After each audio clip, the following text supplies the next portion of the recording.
few comments connected with yesterday's lecture. The first thing is that I forgot to give you the title of this section which I am now covering. So let me, for completeness, write it for you.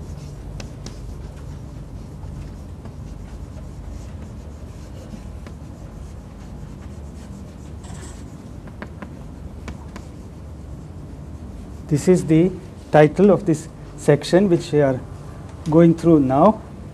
And as I said yesterday, I have a total of 8 sections which I have planned. The second comment is that Professor V. Srinivasan specifically suggested yesterday that I should emphasize the importance of this concept of the multiplication table of a group, of a finite group. And so I emphasize it. In practical calculations, it is very easy. Also, if you want to get familiarity with the group idea and all the properties that define a group, it is important that you construct the multiplication table for 1 or 2 groups of modest size. The third comment I wish to make is that in my lecture notes, I have numbered the equations.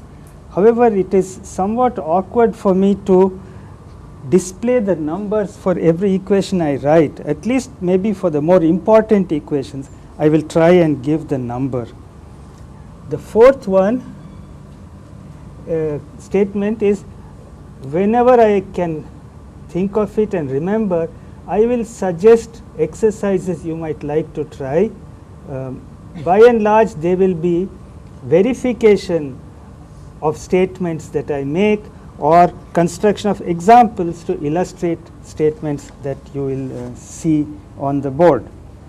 So these are the exercises which you might take up in tutorials, and in addition you can also try to make up problems of your own. Also, now there is a list of possible useful references which copies are available. Copies have been made, and you can have them. They are all very old references, as old as my student days, many of them. They cover a large part of what I hope to cover in this course, except for the last section, I think, the description of groups which apply to space-time. So I think the references I have listed here do not refer to that. If I later think of a suitable reference for that material, I will let you know. Okay. So now let us pick up from where we were yesterday. We were describing the operations that can be carried out once a group is given to you. And the first thing that I will take up today is the concept of a subgroup of a given group.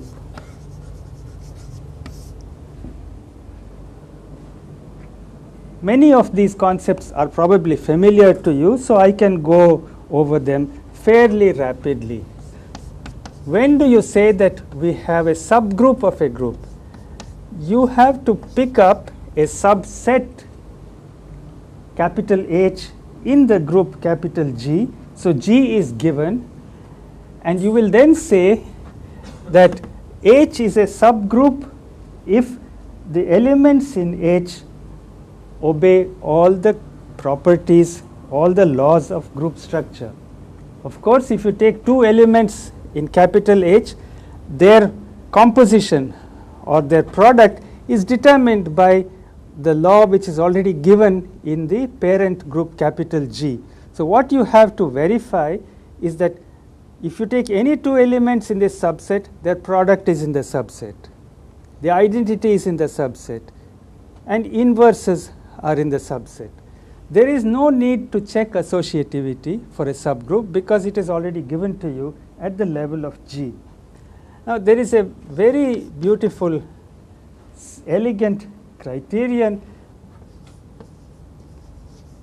to check at one stroke whether a subset is a subgroup.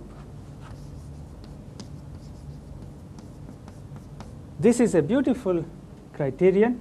All you have to make sure is that for every pair of elements chosen from the subset H1 and H2, the product H1 inverse H2 must also belong to capital H. For the record, this is equation number 9 of my notes. Let me ask you to verify this as an exercise, but you can do it orally right away. Of course, to be precise, I should say a non-empty subset, otherwise you have nothing to do. Now, given I say that this is a criterion to check that a subset is a subgroup, how will you use this to show that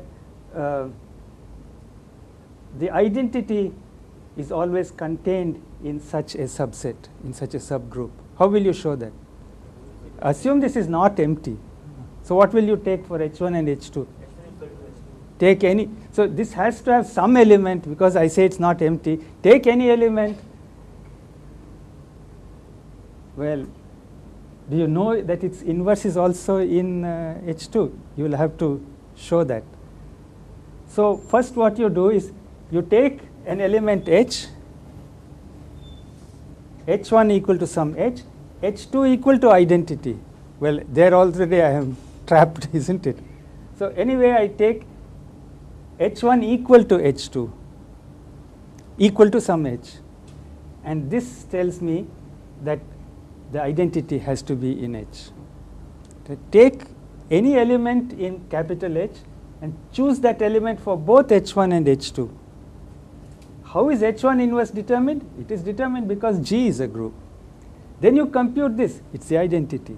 So if H has anything at all in it, it certainly has the identity also. And if H1 is there, take H2 equal to the unit element, the identity, H1 inverse is in the subgroup. So you see how both products and inverses and the identity are all contained in a subgroup. Simon said that I should once in a while bring in jokes or incidents and so on. I was a student in TIFR after the famous training school, 1958 to 59. I was in the batch that succeeded Rajshekharan. And after the training school period was over, I was permitted to work and study in the Tata Institute, TIFR, for 2.5 years. And we had no required coursework. We were allowed to do whatever we liked. But we had a very good senior person, relatively senior, who guided us. And the people I have in mind are, apart from myself, people you know, P.P. Divakaran, who is very often here, R. Subramaniam, who was at BARC in the theoretical solid state physics, Rajat Bhaduri, who many of you know. We were all members of a group. And the person who was guiding us was Professor L.K. Pandit, who passed away a year and a half ago. He told all of us, you don't have to do anything else for the next year. You just work through Dirac's book on quantum mechanics. That's all that he said you need to do. And whenever you have any difficulty, come and discuss and I will try to help you. At the same time, somehow I had a fascination for learning about group theory, so I asked permission. Of course, it was granted. May I also read Hermann Weyl's book, Theory of Groups and Quantum Mechanics? And they said, sure, please go ahead. And so the first year of my independent study, that was the year 59, 60, and up to 61, I just spent reading these two books. And all the group theory I know, I learnt originally from Hermann Weyl's book. And when I saw this elegant criterion to determine when you have a subgroup in a group, I really felt thrilled that one statement captures all the properties that you need for a group. Now, Weyl's book has a reputation of being somewhat difficult. And the style, on the one hand, of course, the original, I think, was written in German, and then it has been translated into English. But you can see the feeling for beautiful language in all his writings. The other thing about his book on group theory and quantum mechanics is that in discussing each topic, he would begin, this is the impression I have, it's almost 50 years now, he would give you a view of something far in the distance, some result, some concept, some structure, and at the start of the chapter he'll tell you something about it which is far ahead of you. So you naturally get lost, you get discouraged. But after having described it, he then takes you step by step to that goal. And that's a beautiful way of writing, and it is very, very beautiful, but it is very demanding of the reader. So those of you who like to have challenges, if you have not read that book, do look at it, Hermann Weyl's Group Theory and Quantum Mechanics. I want to contrast this with Wigner's book called Group Theory and its Applications to Atomic Spectra. That is a book. Of course, Wigner is as great as Weyl, but he had more of a physics background. But you all know the great contributions which Weyl made in fundamental physics. In contrast to Weyl's book, Wigner's book, with all due respect, I would say, is pedestrian. I mean, the results are all there, it's beautifully derived, but at every step you see only the next step. Step by step, like laying a building brick by brick, he goes on. And it's probably only at the end of the whole construction you realize what has been achieved.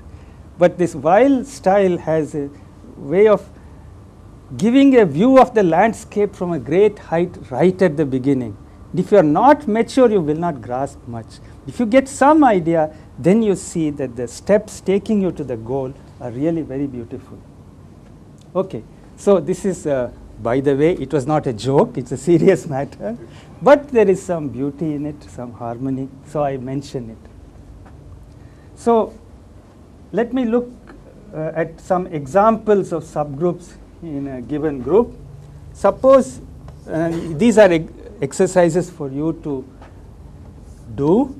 Take the group of all permutations which we described yesterday. I'm sure you all know the distinction between even permutations and odd permutations. I'm not going to define them. Every permutation has a signature. Either it is even or it is odd. Now, if you take the permutations on n objects and consider the subset of even permutations, they form a subgroup. So this is an exercise which you must do, and it has a name. It is called the alternating group AN.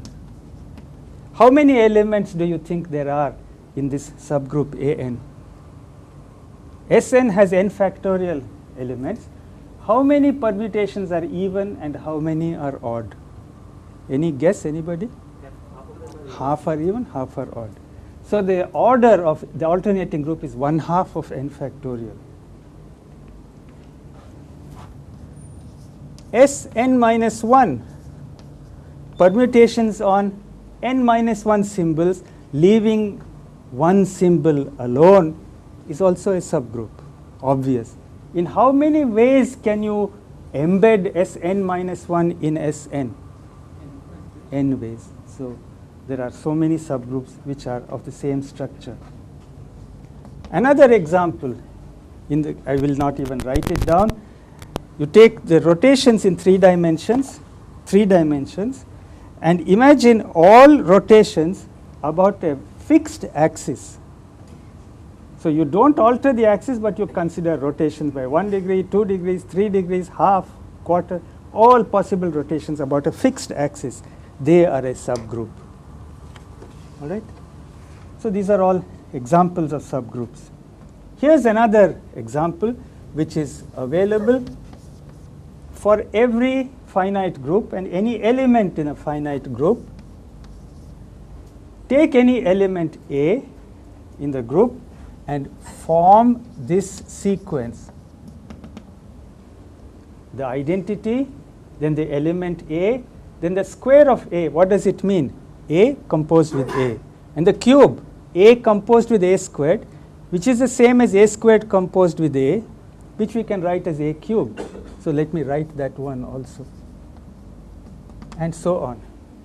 Now, if I know that the group is finite, this sequence cannot all consist of distinct elements and be infinitely long. It must terminate somewhere. So you can easily convince yourself for any element in a finite group, there is a least positive integer q. This is not 9, this is q, such that the qth power of a is the identity element, and these are distinct elements. These form a subgroup. This is called the cycle generated by A. It's a cyclic group. So this is equation 10. What is the inverse of A in a cycle like this? It's the one at the end, a to the power q minus 1. Because a to the power q is e, and so on. So the inverse of each one of these is already there in this collection. Products are there, inverses are there, identity is there. So it is a subgroup. Now yesterday we learnt an operation called conjugation. We can combine conjugation and the subgroup idea and say the following. Suppose you are given a subgroup H and some element G in the group. You can then construct another subgroup depending on the element G, which can symbolically be written as GHG inverse. And what does it consist of? It consists of all elements obtained by conjugating the elements of capital H with G. G is kept fixed and little h varies over the subgroup. So you must verify that every subgroup under every conjugation leads to another subgroup. Of course, if the element G with which I am doing the conjugation is itself in the subgroup, will you get anything new? Nothing. H sub G will be equal to capital H if G is in the subgroup. If little g is not in the subgroup, that is G not in H, do you think that H sub G will be different from H? What is your guess? Huh? Yeah, you cannot make any statement. H sub G may or may not be equal to H. So we have to allow for both possibilities. Okay. So this is the concept of a conjugate subgroup. Next, we saw yesterday, with the help of the equivalence class idea, that any group can be broken up into a union of equivalence classes. They are mutually disjoint, and the whole of G is exhausted by taking all possible equivalence classes. Now with a subgroup, we have again the possibility of breaking up the full group into a large number of pieces which are mutually disjoint, and this is done with the idea of cosets with respect to a subgroup. So given the subgroup capital H in the group capital G, we define two kinds of cosets. This is a matter of definition, which one you will call a right coset, which one you will call a left coset. Right cosets are collections of elements which can be denoted by small a times H, which means the collection all elements obtained, keeping A fixed, multiplying it on the right by a subgroup element. This is a subset of the group G. It is called the right coset corresponding to the element little a. Similarly, left cosets are defined by putting the elements of the subgroup on the left.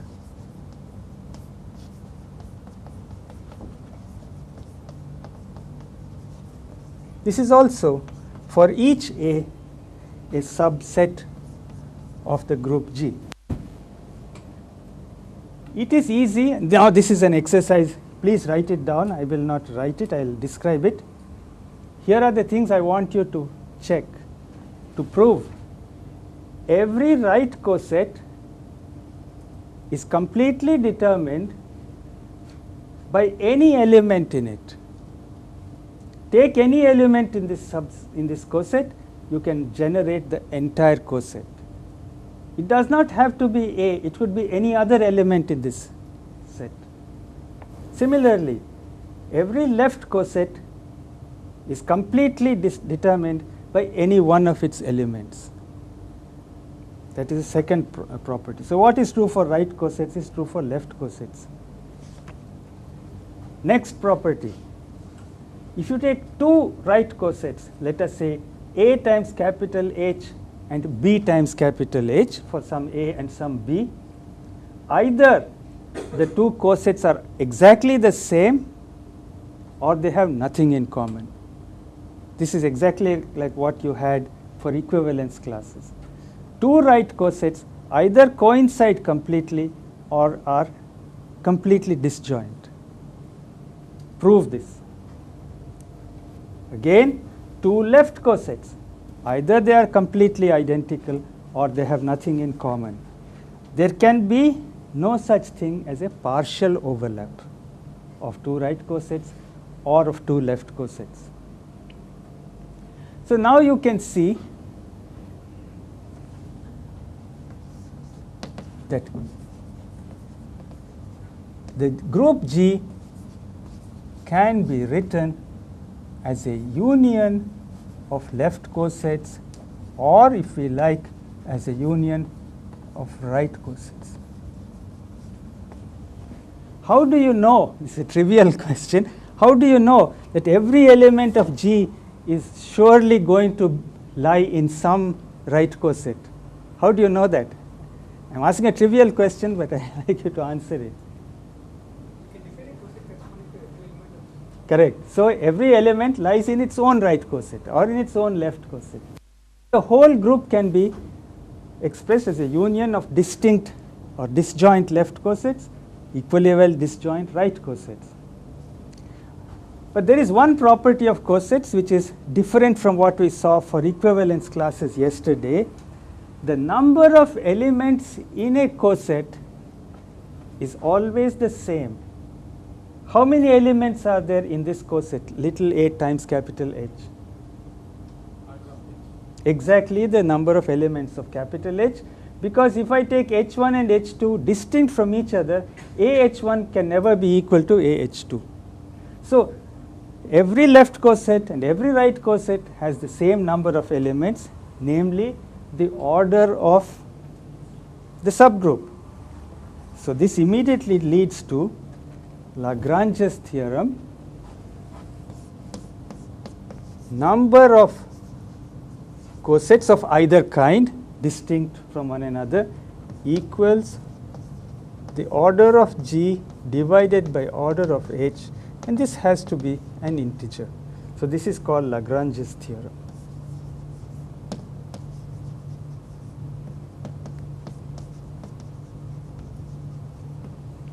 From the historical point of view, you must try and find out in what framework Lagrange proved this theorem, because we are told the concept of a group comes from the 19th century, not from the 18th century.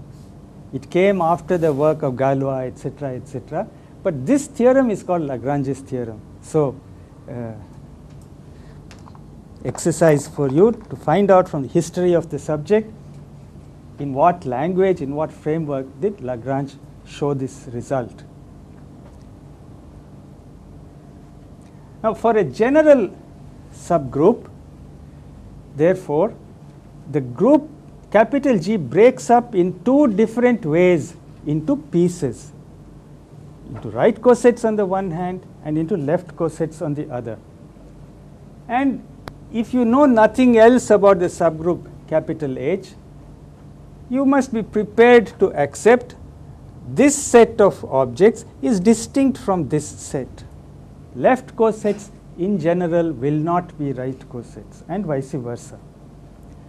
But if the subgroup H is special, it has special property that every right coset is also a left coset and that the two coincide, then we have a special name for such a subgroup.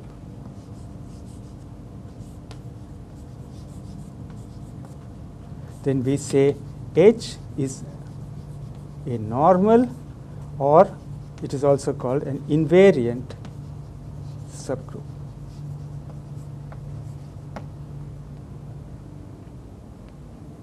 So, here is a complete definition. H is an invariant subgroup,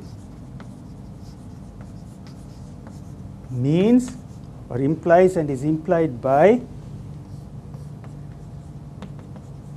the result of conjugating the subgroup and creating a new subgroup in this way always brings you back to capital H for all G in the group.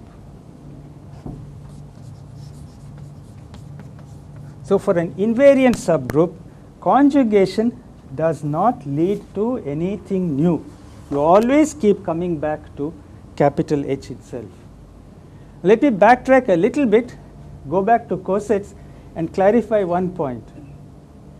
One of the right cosets is the subgroup H itself. Which one is that?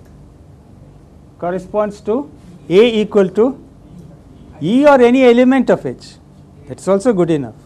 Similarly, one of the left cosets is capital H itself. No other coset can be a subgroup. Why is that? No other coset can be a subgroup.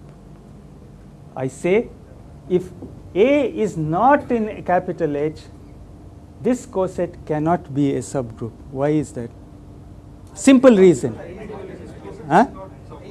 Why is it not a subgroup? That's what I want. Huh? Which closure property?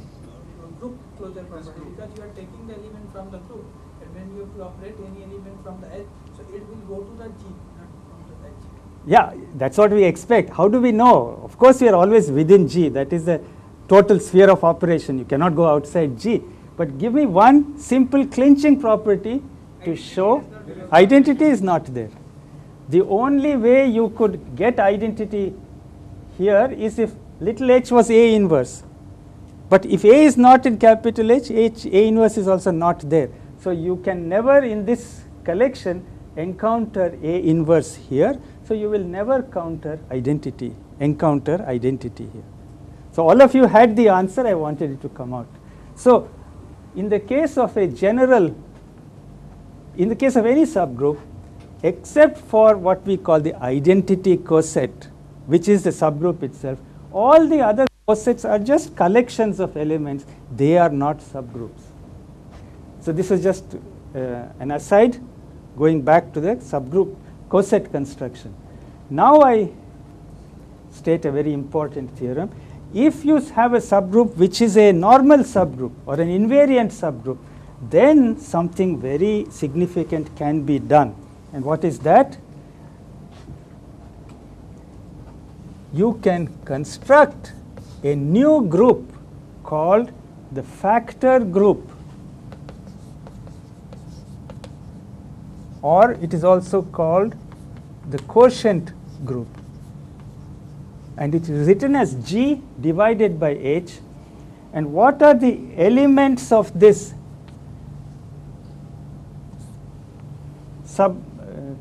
factor or quotient group. They are the cosets. AH, BH, CH, H, and so on. Just list all the cosets, and you don't have to distinguish between left and right cosets here.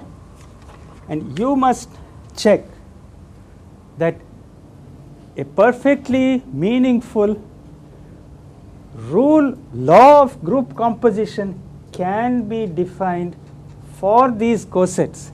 You now have to imagine a whole coset is one group element. In a new group, little a times capital H is one element. It is many elements of G put together.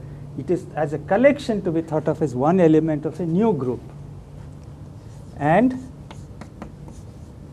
the rules of composition for these cosets are the coset of A times the coset of B is equal to the coset of AB. Because of the invariance property for H, you take any element in this collection, multiply by any element in this collection, it will always be, the result will lie in this collection. Elements of one coset multiplied by elements of another coset always lie in one common final coset. And you can also think of inverses at this coset level, and of course the identity coset is H itself. So this is an exercise. Show for yourself that in this way one does get a group. And if G and H are finite, the number of elements in this factor, in this quotient, is the order of G divided by the order of H, which is guaranteed to be an integer by this Lagrange's theorem. Now, in many physically important situations, space-time groups, this kind of factor, this kind of invariant subgroup occurs very, very often. So we will, yeah. This ABC are not the element of H. Beg your pardon? This ABC. Yeah. They are not the element of. Yeah, they have to be taken outside H because that I'm already listing here. This is. Element of group G. They are, of course. You should not go outside G. All the operations are within a given group, within the given group G.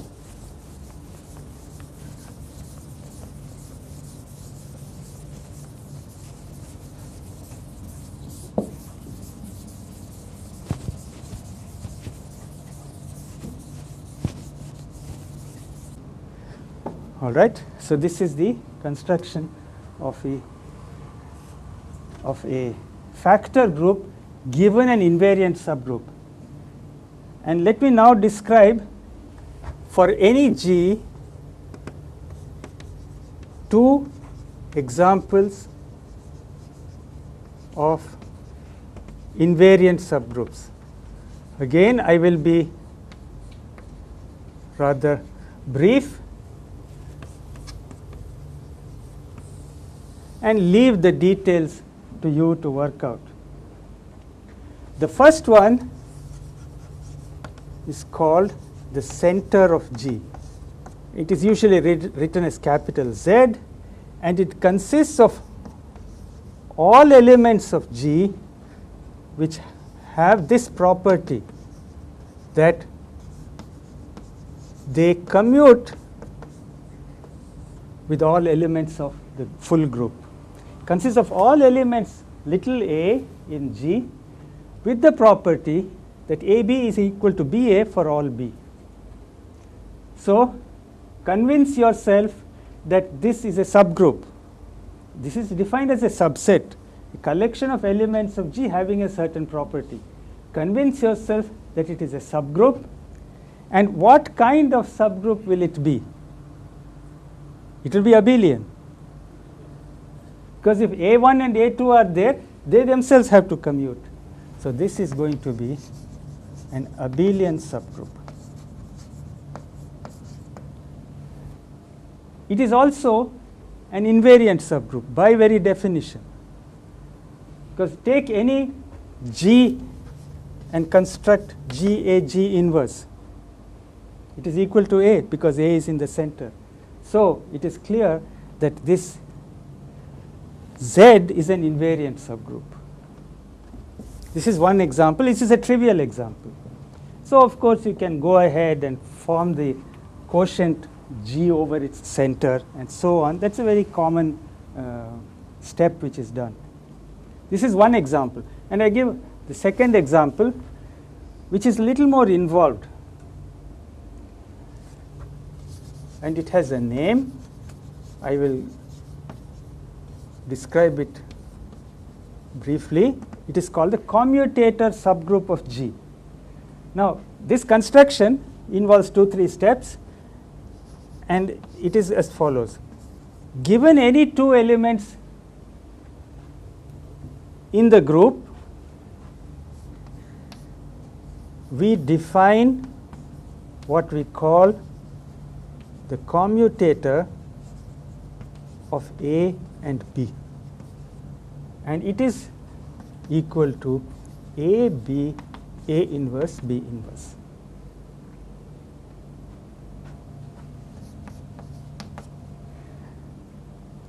Now this object Q of AB, you can say, measures the extent to which G is not abelian. If G was abelian, always AB is equal to BA. All of these things will collapse to the unit element, the identity element. So whenever for a pair A and B, their commutator is not the identity, it is a signal that the commutator of A and B is not the identity element. Now it is very interesting and teasing that you are all familiar with the word commutator in quantum mechanics for expressions like AB minus BA. The idea is really very similar. If AB minus BA is the commutator of operators, very roughly speaking, this is the corresponding construction for the exponentials of operators.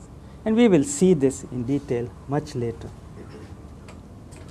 So here are the properties that I want you to verify. I'll just write them down. If I take the commutator of two elements and take the inverse of the commutator, what can you say about the result? Look at this expression. Take the inverse. I had not told you in the first lecture yesterday, inverse of the products of elements is the product of the inverses in inverse order, reverse order. I had not mentioned it explicitly. But look at this expression, Q of AB. Take the inverse of this. What? BA, B inverse, A inverse. Is that a commutator element? Is it the commutator of something with something? What is it? Q of BA. This is property number one, which we've already seen.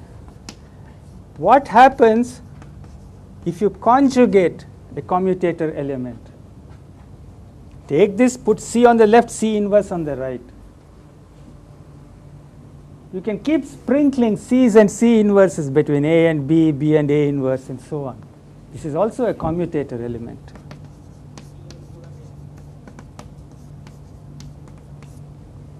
So these are very easy to verify. Then, with these properties in hand, you now define Q, this is a definition,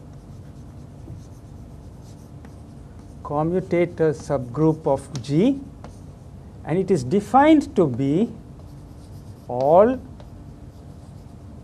products of the form Q of A1, B1, Q of A2, B2, Q of A, M, B, M for all M, A's and B's. So please verify that this is a subgroup. Well, obviously, since I am allowing any number of factors, any arguments A's and B's, if I take one such string, take another such string, their product is a third string. So it is certainly there. This tells you inverses are contained within this set. Identity is obviously there because Q of A with A is always the unity. So it is obvious that it is a subgroup. This is now what you must prove. It is an invariant subgroup. Well, the result is already staring you in the face, but you please work through it carefully. So the commutator subgroup of any group, you can say qualitatively, it extracts the extent to which the group is not abelian. And this is captured in the following statements. I want you to prove this. Since Q is an invariant subgroup, I can take the quotient. So convince yourself that the quotient G over Q is abelian. Prove this. And something even nicer can be shown. If H is an invariant subgroup where in G and G by H is abelian, then what do you think will happen?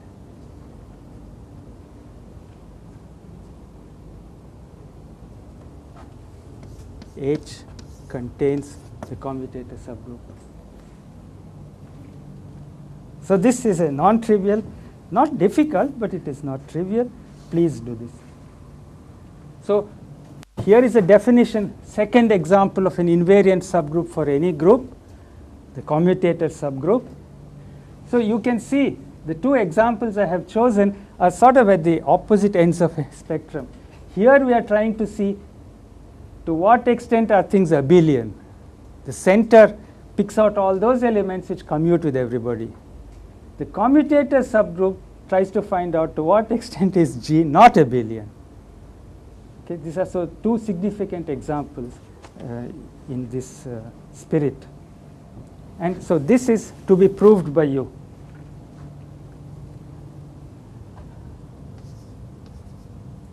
One can ask, what is the commutator subgroup in the case of the permutation group? It is AN, the alternating group. And now you remember that the alternating group has half as many elements as the full group. So the quotient is a 2-element group. And you can abstractly write it as E and A with A squared equal to E, but A is a non-trivial element. Now this idea, I will not be using this commutator subgroup idea a great deal in the details of the later course, but it is a pretty idea. And when we come to representation of Lie groups and so on, we will see the connection between this commutator concept at the level of group elements and the ordinary commutators of operators which we are so familiar with in quantum mechanics. And that is why I thought I will write this down. So now we go back to the concept of an invariant subgroup and give two definitions which are very basic to the subject of group theory and which will also play a role in our own later study of Lie groups. First is the definition of a group being simple. A group G is simple if it has no invariant subgroups. This is a very important definition. Second is a slightly weaker definition. It is said to be semi-simple if it has no invariant abelian subgroups. So these are very basic definitions in the theory of in group theory, and so you have to think about it, try and get the content of these definitions. You can see that the second definition is the weaker one. If a group is simple, it has no invariant subgroups at all. So in particular, it has no abelian ones, and therefore it is obviously also semi-simple. But converse is not true. A group may be semi-simple, but then it does not mean that it is simple. It's a one-way relationship. Now there is some interesting property about the permutation groups, which I will not, for lack of time, I will just skip it. If someone is interested, you can ask later. The permutation group S4 has somewhat unusual property compared to all other permutation groups. But let me leave it as a puzzle and go on to the next operation. We are still talking about operations within a given group. The next concept is that of an automorphism within a given group. What is an automorphism? So I don't write again. The group G is given to you. An automorphism is a map, which I will denote by tau, which takes G into itself. It must be one-to-one onto. I am writing all the characteristics, even though it may be to some extent redundant. I just write it all so that nothing is by chance forgotten. With the following property. So every element of the group is mapped into some element tau of A in the group. If you know A, you know tau of A. If you know the image, you know the original, because it is invertible. And it must preserve the group composition. For any A and B, tau of A, product of the images, should be image of the product. That is a master rule. So this is my equation 19. So any mapping of a group to itself, which has an inverse, it is one-to-one onto invertible, with the property that it preserves the group multiplication. This is a crucial condition. Apart from all these, it has a special meaning. It is called an automorphism of the group onto itself. Of course, this definition is not restricted to finite groups. It is applicable for any group. And automorphisms also are very important in physical applications, as we will see in the later parts of this course of lectures. Here is something I want you to prove. The inverse of the image of an element, what do you think it will be? It will be?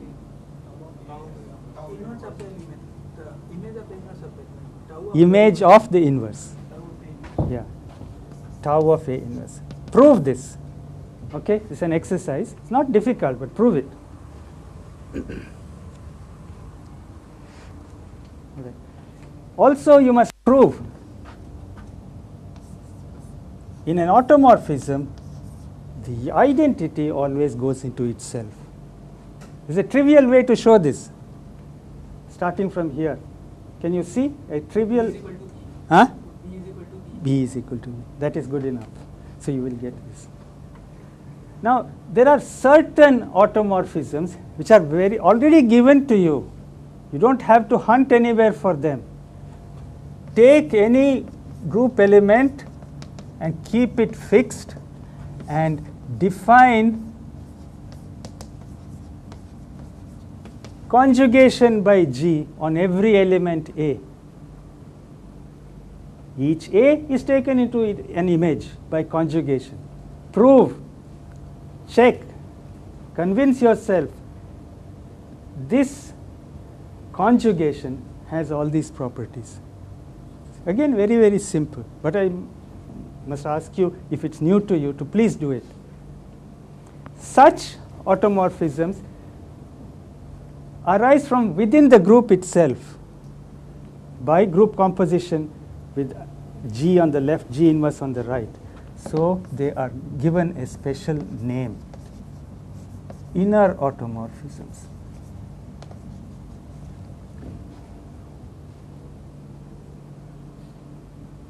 If an automorphism tau is not of this form, it is not conjugation with any element of the group, then it is not an inner automorphism. And great surprise, what shall we call it? Outer automorphism. Okay. So the concept of automorphism also is very important, especially in the later part when we talk about groups related to space-time. You will see the importance of this concept. Suppose the group G is abelian. Group G is abelian. What can you say about every inner automorphism? I will not write it. Identity mapping. So every inner automorphism is trivial. The converse statement will be, for an abelian group, if somebody gives you a non-trivial automorphism, something for which at least for some elements the image is different from the source, it is surely not inner.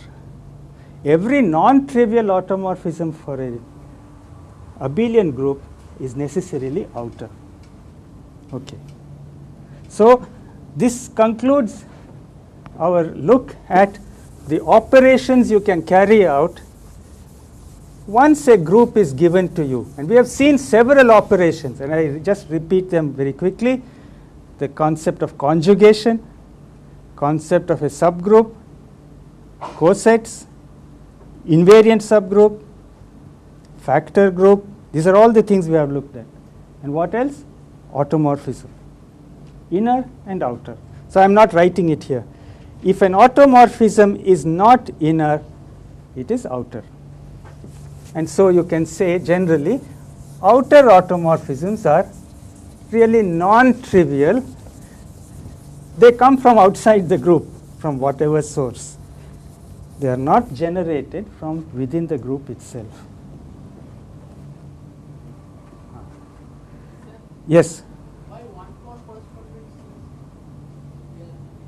all the properties in the correspondence? I'm sorry, I didn't follow. If the correspondence was many to one, not 1 to 1, then it is changing the property.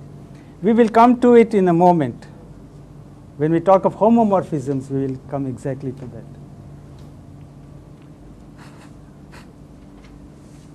So automorphisms by definition are one-to-one, onto, invertible.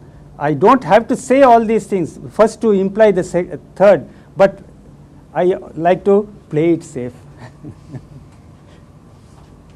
Say everything that I happen to know about it. Next, we look at a few important operations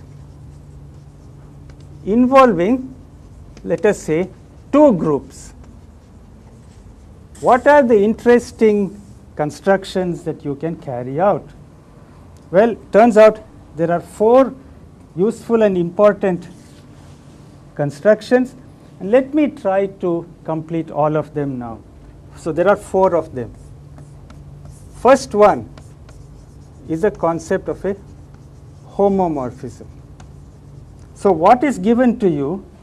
We are given a group G prime and a group G. What is a homomorphism? A homomorphism is a map phi, let us say, takes you from G prime to G. That means given every element in the group G prime, phi produces for you an element of G. All right. And what is the condition?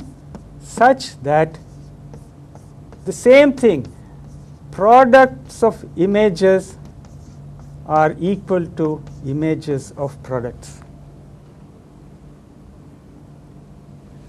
This is called a homomorphism. So, in a homomorphism, we have two groups, but they are not on the same footing. So, we must be very clear. The homomorphism in this definition is from G prime to G, and they are not on the same footing.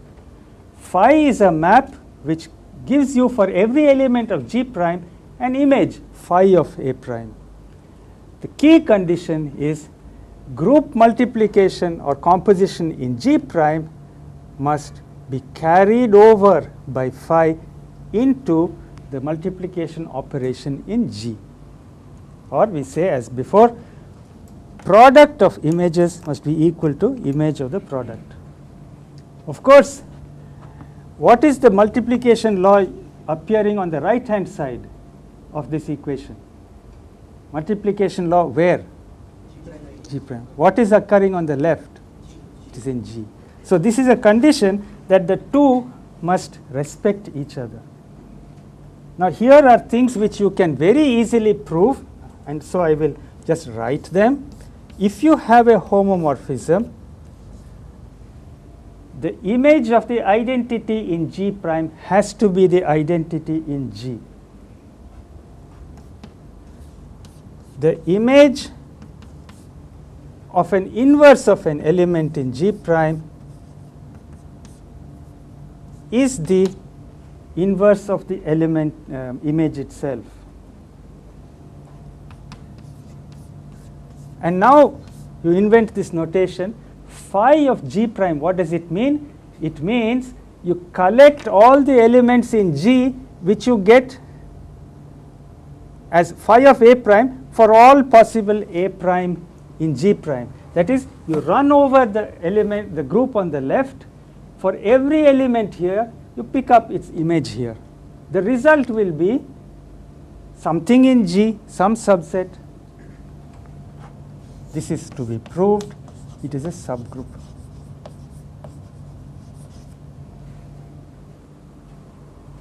Subgroup where? Subgroup of what? G, of course.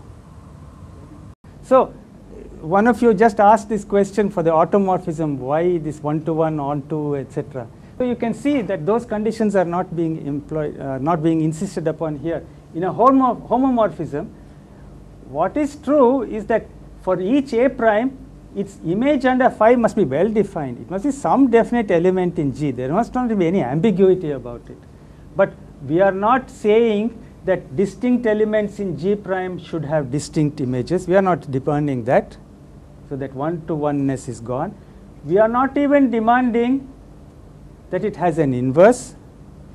And least of all, we are not saying that it has to be onto also. We are not saying that if you apply phi to all elements in G prime, you will get all the elements of G. We are not even demanding that in general. But for simplicity, we might as well assume that the mapping phi is onto. If it were not, we would restrict our later arguments to this subgroup in any case.